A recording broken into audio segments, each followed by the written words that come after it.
Right. This is a video I'm going to make about Trump. Um, well, you know that they found him more trustworthy than Hillary Clinton. Um, People did when they asked them what they were thinking. And there's also a thing that people say, which is he's a good businessman, and both of them are factually incorrect. Well, anyways, let's get started.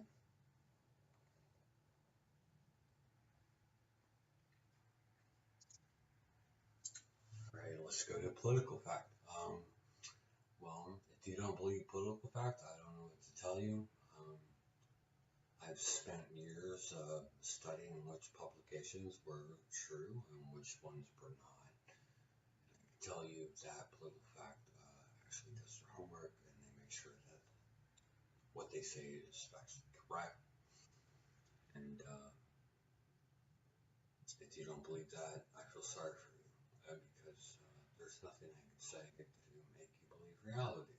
I can sit there and say the sky is blue, and you can say the sky is green. It doesn't matter. The sky is blue.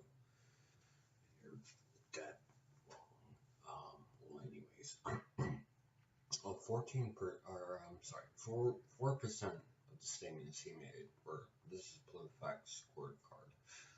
4% of the statements he said were true. 11% were mostly true. 15% were half true.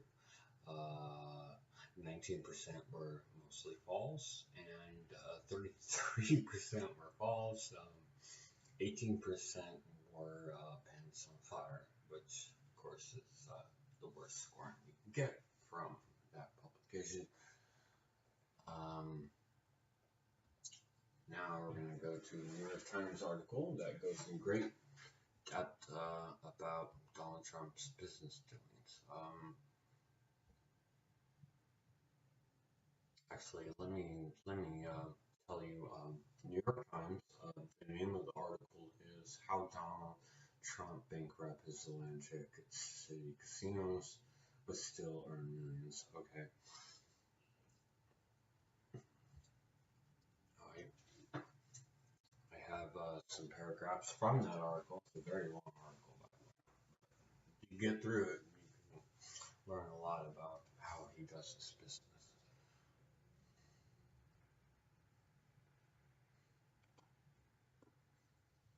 All right, let's start with the quote. Um, He put a number of local contractors and suppliers out of business when he didn't pay them, said Stephen Persky, who was in New Jersey's top casino regulator in the early 1990s. Quote, so when he left Atlantic City, it wasn't sorry to see you go, it was how fast can you get the hell out of there? Okay.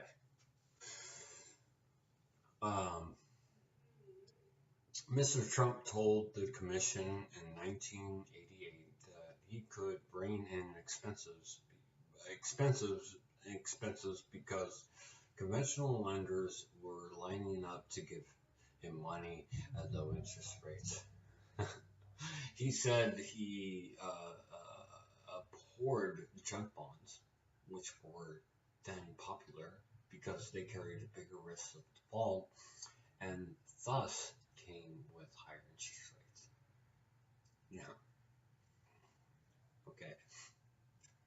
This is a sick paragraph. I mean, within months, he reversed course, issuing 675 million worth of junk bonds with a 14% interest rate to finish construction and get the Taj open. In recent interviews, Mr. Trump has said that with each financing, he routinely took money out of the casinos to invest in Manhattan real estate. Total debt on Taj exceeded 820 million. So there you have it. It was considered to be junk bonds were basically, if you don't know this, when you open a business, the last thing you want to do is get junk bonds because even if your business makes massive amounts of profit, which casinos do.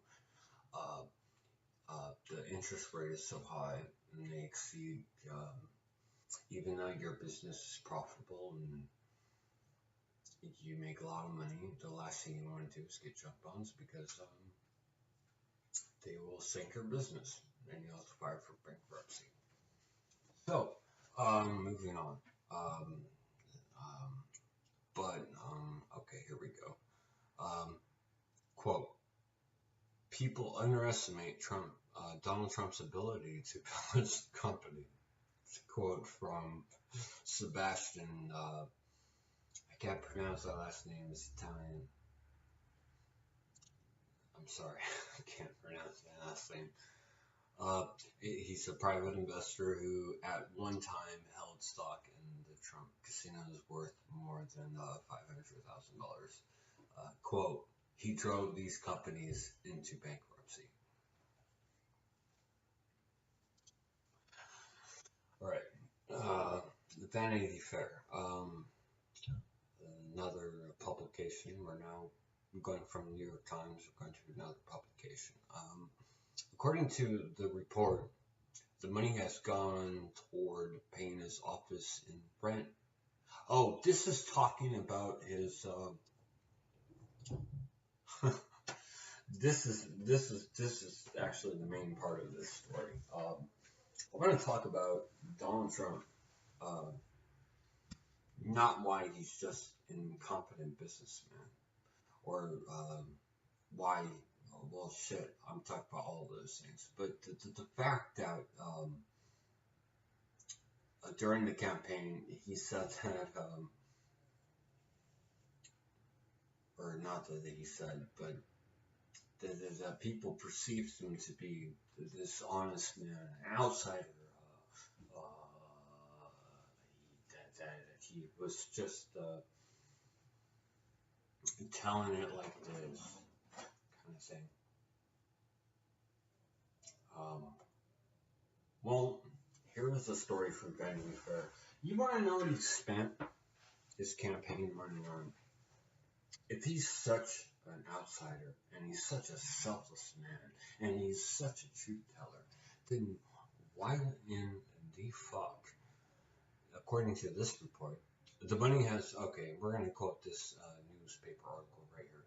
According to the report, the money has gone toward paying his office rent in his own building, $1.3 million, paying for food and facilities at his own properties, $544,000, and even his own corporate staffers, $333,000, who perform campaign-related functions such as his personal head of security. According to Political, FEC filings also revealed a $1,300 expense for his bottled water company. That's funny. Trump Ice.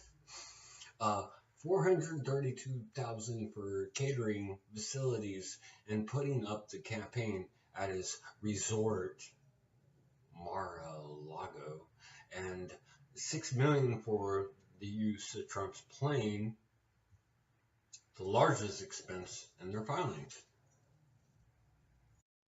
Yes, because that sounds like a man of the people. I'm going to ask all these working class citizens, I'm a billionaire, and I'm going to spend your money to enrich myself. Really sounds like a man of the people. Would you not agree?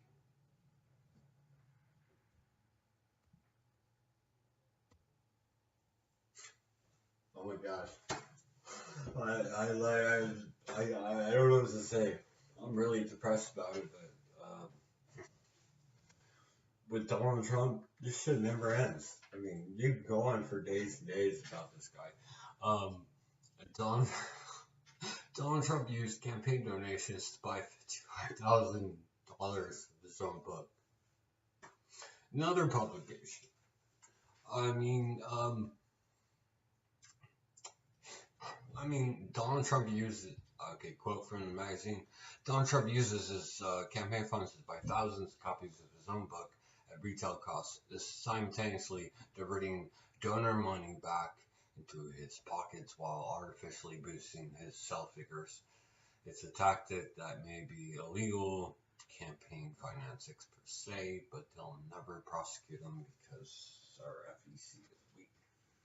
Okay, and then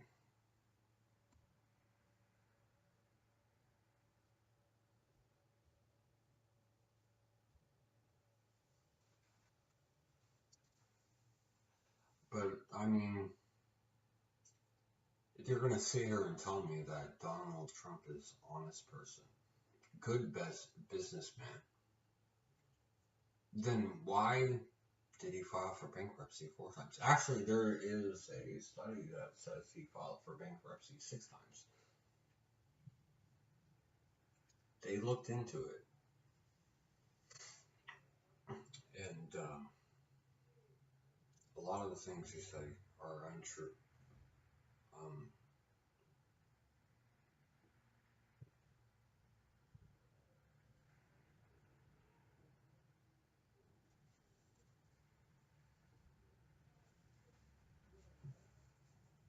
and the reason I made this video again is because I made a lot of political videos where I said more intelligent things, but I was sober when I said them, and nobody watched them. But I just made the video about voter fraud, and a lot of people watched them. And I'm just trying to figure out why the fuck was a video where I was drunk and probably made some factual errors being watched more than videos where I did my homework. And I'm just trying to figure this out. And your criticism is welcome. I want to hear what you have to say. Please comment on my video, please. Um, but I will tell you, if you're gonna make a critique, at least say something intelligent. I mean, at least tell me where I was factually incorrect. Tell me if my delivery was flawed. Tell me just like really honest critiques in my video that make me better at my job. Um, I'll give you an example.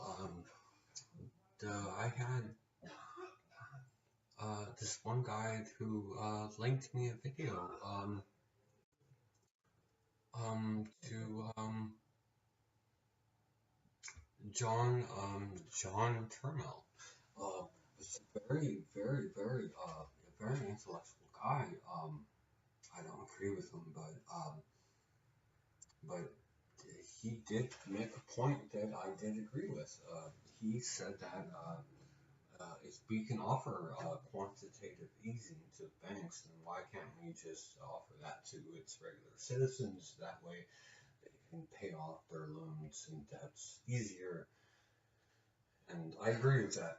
But he's a complete global warming denier. So I know he's smart enough to know that that's complete bullshit. So he's just intellectually dishonest. But thank you for that comment because you are the smartest person that commented on my video. And with that, the end.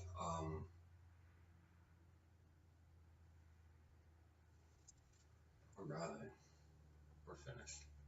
It's good. Look forward to hearing from you. Please, your criticism is welcome.